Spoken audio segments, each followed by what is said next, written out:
E aí, Brasil, é mais um vídeo meu aqui no canal, até continuar a falar sobre a obra de Oliveira Viana, Populações Meridionais do Brasil. Eu esqueci de falar no primeiro vídeo da doutrina autoritária do Brasil, que significa o castilismo. A questão da família senhorial, dos agregados dessa família e dos escravos, para dar a continuação ao livro no capítulo dele de formação social. E nisso ele fala sobre a tradição paternalista, que tudo estava ali voltado de acordo com a figura do homem, do fazendeiro e de todo o centralismo ali da sua autoridade. Era uma sociedade que havia preconceitos vivos, né? O Oliveira Viana, ele parte até ali de uma análise de uma pessoa mesmo hostilizada pelo próprio preconceito, porque ele utiliza o termo de mulatos inferiores, ou seja, ele pressupõe um mulato superior. E ele vai dizer ali que a sociedade, a patrícia, rural, ela vivia ali com os preconceitos vivos, né? Presentes na vida da sociedade. Que as academias e os títulos acadêmicos vêm a reduzir um pouco esse preconceito e dar a condição de um mulato inferior de se ascender socialmente e se transformar em um mulato superior, vamos dizer. É essa impressão que eu tive a partir dessa primeira obra dele. E mesmo assim, acho que há textos anteriores, há contribuições de jornal dele, há periódicos e que ele escrevia. Mas obra mesmo literária, essa daí é a primeira, e fica muito latente que ele fala do preconceito da raça como um hostilizado por ela. É impressionante entender a mente de uma pessoa que consegue defender teoria conspirativa contra ele mesmo. Quando eu cheguei nessa parte do livro, eu lembrei dos judeus ricos que desmereciam, que estavam indiferentes à situação da classe da massa judia mais pobre. A Hannah Arendt fala isso em Origens do Totalitarismo. Quando ele cita a questão dos escravos, aí ele vai tratar da fala de um historiador de que se quem não tinha escravos para negociar é porque era pessoa muito pobre. Então, estava tudo ali concentrado mesmo dentro desse sistema escravagista e econômico. E ele, em um momento, ele vai chamar a abolição de golpe. Aí minha cabeça assim, meio que foi assim lá nas nuvens com ele. Meu Deus do céu. Ele cita que a Sesmaria ela tem uma função simplificadora da estrutura social do Brasil naquela época, porque ela concedia o poder ao patriciato rural e a partir dali que orbitava toda a sociedade brasileira na época. Tudo ali ficava entre o patriciado rural e a única classe que teria ali seria as classes inferiores, as classes mais pobres, que vivia sob a sombra desse patriciado. Eu já citei que ele diz que o Estado brasileiro, ao conceder essa cismaria sempre para quem não precisava, impedia de uma classe média de se estabelecer, através de pequenos comerciantes, de pequenos industriais, de pequenas lojas, e a partir dessa classe média, ela atender aí a classe mais pobre. Nessa parte da formação social do Brasil, ele vai falar que no país havia muita gente desocupada. Mais de 50% da população era de gente que ficava na vadiagem, na ociosidade, provocando bagunça, balbúrdia. A nossa história ela é feita a partir da formação dos clãs das famílias. E que a nossa história foi uma eterna luta, uma eterna rivalidade entre mezengas e berdinazes. Quem que tem mais idade sabe daquilo que eu estou falando. Quem não sabe é só dar um Google e colocar mezenga e berdinazes e vai saber por que eu estou falando isso. É isso. A nossa história ela foi baseada pela luta de clãs de famílias, né? Dessas rivalidades dessas famílias. E a partir daí que surge a ideia, a característica autoritária do Brasil, a característica autoritária do brasileiro, reforça-se assim essa característica. A partir daí que surge a ideia de desrespeito à lei, de ataque mesmo à ordem legal, e eu vou falar o porquê de tudo isso. Que há uma permanente luta depois do primeiro, segundo e terceiro século, no terceiro século, contra a caudilhagem local. E a partir daí se dá a luta mesmo contra o arbítrio, contra a anarquia branca. Havia muitos cidadãos que buscavam, além dessa luta entre os clãs, dessa também falta de respeito com as autoridades locais e até mesmo de enfrentamento contra o Estado. cidades que desrespeitam até decisões do Senado.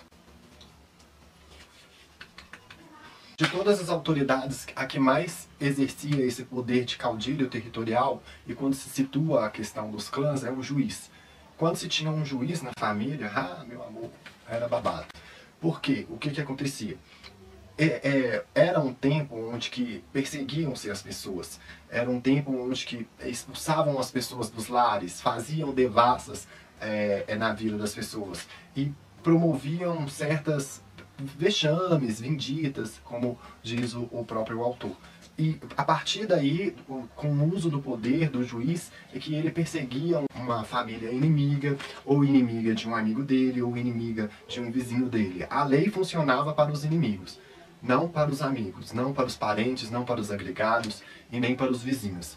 Havia esse caudilismo e a partir do juiz que nasce essa ideia de não respeitabilidade pelas leis, porque quem que estava por baixo da corrupção do juiz e da parcialidade do juiz ficava aí nesse limbo, fator importante para a formação de igreja. A história brasileira foi marcada pela luta pelo poder do instrumento da vingança, né? Você tinha ali um instrumento de vingança na mão e você poderia ali exercer esse instrumento ao seu bel prazer, ao arbítrio que era dado do caudilismo local, do mandonismo, do autoritarismo judiciário, que se promoviam esses tipos de... Era Estado mesmo policial. Há vídeo meu falando sobre a nossa tradição autoritária e ela parte daí. E não é somente dos juízes e da corrupção dos juízes, mas também do mandonismo e da exacerbação de outras autoridades, como capitães mores, como os prefeitos, até mesmo os cobradores de impostos. Então a formação do espírito gregário,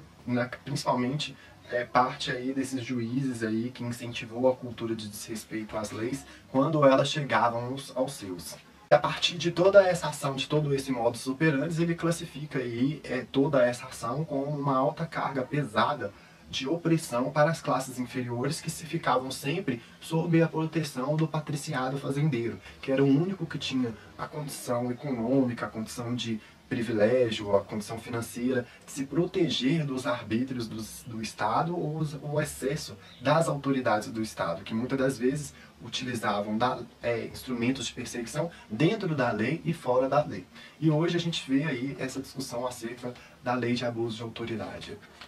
É preciso de aprimoramentos, a gente já tem um máximo na história aí de excessos da autoridade. Precisa também, né, de reforçar aqui o quanto a gente já tem aí nesses últimos anos aí de abusos de autoridade.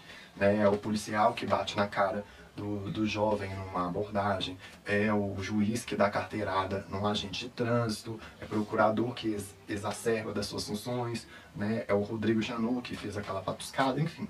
A gente tem vários exemplos aí de caudilhagem da autoridade pública, né, de excesso, de arbítrio. Da nossa formação social fica, para terminar esse aspecto, o Oliveira Viana ele vai falar sobre a falta de instituições que fizessem algo pelo social, que atendessem o mais pobre, que fizessem uma tutela social das classes inferiores.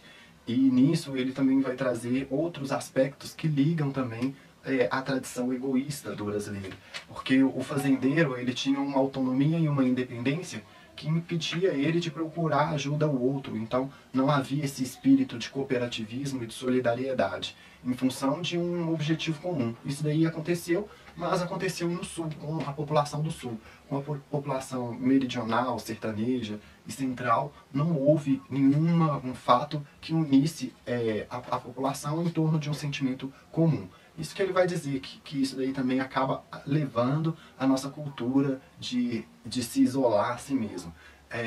Também a questão de interesses locais sobreporem um sentimento nacional, de similitude nacional, de identidade nacional, de unicidade, de pensamento fora do local, pensamento a nível nacional. E isso que eu acho que vai estimular todas as ideias disruptivas, reacionárias, todas as ideias dele de um Estado forte, centralizador, unitário, que tinha como objetivo uma grande missão nacional, que transformasse o Brasil, que estabelecesse as classes sociais do Brasil e também tivesse um olhar para a classe mais pobre do Brasil.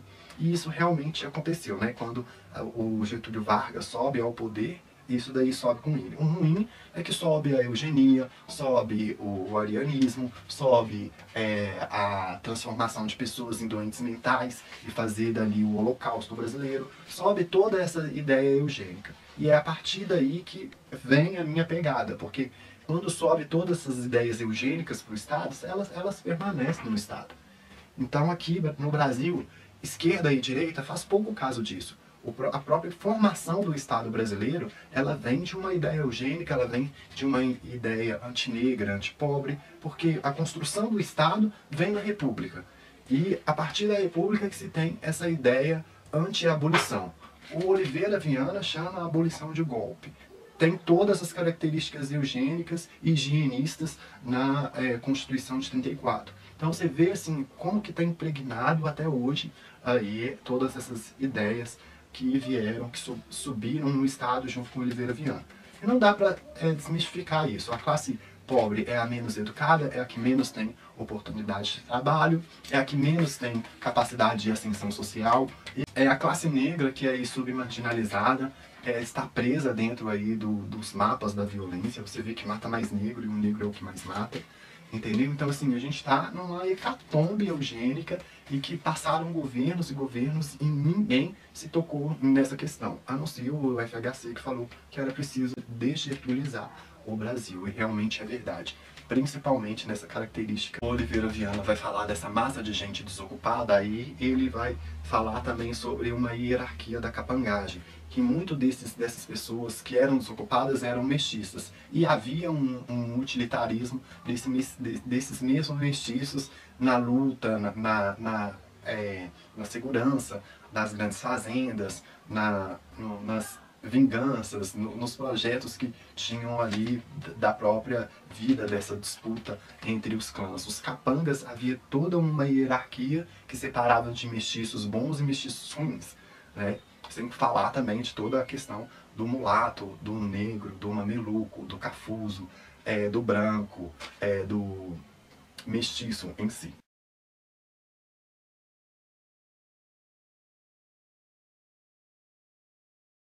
E quando ele vai tecer sobre essa população, ele vai falar com uma característica ali, com todas as ideias eugenistas, com toda a visão de arianista que ele tinha de um mestiço superior, já puranizado, já arianizado. Ele tem uma carga ali preconceituosa, uma carga mesmo de estereotipação, de inferiorização da mestiçagem, e ele atribui esses aí um dos grandes males da nossa formação e tenta igualar os outros. Isso aí fala também da poligamia difusa, da quantidade de filhos que a classe inferior produzia, e nisso com toda a carga de preconceito, com toda a carga racista, que não convém falar aqui, mas tem que salientar para a gente entender mesmo tudo aquilo que eu disse sobre quanto essa ideia subiu para o Estado, impregnou o Estado, e para a direita e para a esquerda isso daí pouco faz diferença. Para mim, esquerda sempre foi admiradora de Getúlio Vargas, ou seja, se ela admirou Getúlio Vargas, com certeza ela admirou os instrumentos eugenistas e que deram continuidades. Principalmente no que se tange ao petismo. O petismo, na realidade, ele pouco se ateve a essa questão, utilizou os negros como massa de manobra mesmo e abduziu eles como célula. Eu que venho do PT, eu não tenho nenhum... Cada dia que passa, quanto mais meus estudos vão se aprofundando, mais eu tenho certeza de que eles só utilizaram os pobres, os negros, como massa de manobra para servir as elites. A elite da universidade pública, a elite do empresariado, a elite da especulação financeira, a elite dos bancos, a elite bancária. No que tange ali a questão da falta de solidariedade entre o povo, ele vai citar ali a questão dos próprios deputados brasileiros naquela época, que viviam em função dos seus interesses locais, e de que a coroa portuguesa era um regime absolutista com aparências parlamentares, cheio de maus instintos e de todas as más impressões que ele pode ali atribuir. E que a ideia do Estado brasileiro ela foi mesmo para servir ali essa elite que perdeu o espaço com a abolição. Isso ele cita no Idealismo da Constituição, mas ele vai dizer ali que o Estado brasileiro é uma conjunção de uma estrutura justaposta, postiça e artificial. Muito mal visto pela população, que era visto só mesmo como uma sanguessuga, como o dominador ali do monopólio do uso da força, e que ele destituía as pessoas. Haviam épocas ali que ele cita que não havia seguridade social, que muitos desse poder, desse arbítrio mesmo, acabavam tirando o sentimento de tranquilidade das pessoas, que a qualquer momento uma pessoa poderia perder a casa, poderia ter sido espoliada a sua riqueza através da sanha fiscal que existia, a sanha arrecadatória. Enfim, e a partir dali ele faz também uma análise sobre a sociedade vicentista, né, que são os bandeirantes, que são eles ali responsáveis pela expansão do Brasil, o conhecimento de outros territórios brasileiros. E com todas essas justificações de todos os problemas sociais do Brasil, é que o Oliveira Viana vai tecer as suas ideias de golpe, as suas ideias totalitárias, vai criar ali as condições de manter ali, continuar a doutrina autoritária, seguindo o seu próprio doutrinador José de Castilhos, e para colocar o Brasil numa situação onde que, se não houvesse um governo centralizado, um governo autoritário, não poderia fazer essas transformações aí em relação às massas inferiores, aos pobres e tal. Então, consegui terminar o livro, de fazer a resenha do vídeo. Desculpa mesmo se o vídeo ficou longo, mas é necessário ressaltar aqui o Oliveira Viana, com todo o seu racismo, com todo o preconceito que era uma marca da época. O mundo vivia aí essa construção de teses racistas. O próprio antissemitismo foi construído aí nessa época aí, que na década de 30 ele chegou aí ao seu auge, é o que a Hannah Arendt diz. Então, eu acho muito importante a gente perceber a visão de Estado do Oliveira Viana, de como ele enxergava as elites naquele momento, de como ele enxergava a pobreza naquele momento, e de que como a gente pode trazer isso para os dias de hoje e ver como que tudo o que ele escreveu ali naquele período está da mesma maneira como ele tinha escrito, tinha previsto. E o pior, né? Ainda está com uma coisa bem consolidada, com uma visão arianista, com essa visão eugenista, que encarcera pobre, que mata pobre, que não deixa pobre ser educado. E quando eu situo a palavra pobre, eu também falo da questão da negritude brasileira. É isso. Curta esse vídeo aí, dê um pouquinho de trabalho para fazer ele. Vou ver se na hora de editar eu consigo deixar ele o mais dinâmico possível, para que todos aí tenham conhecimento das ideias do primeiro livro, de que foi Populações Meridionais do Brasil, do Oliveira Viana. A gente se encontra aí em próximas resenhas, próximos vídeos aí do canal. Até mais!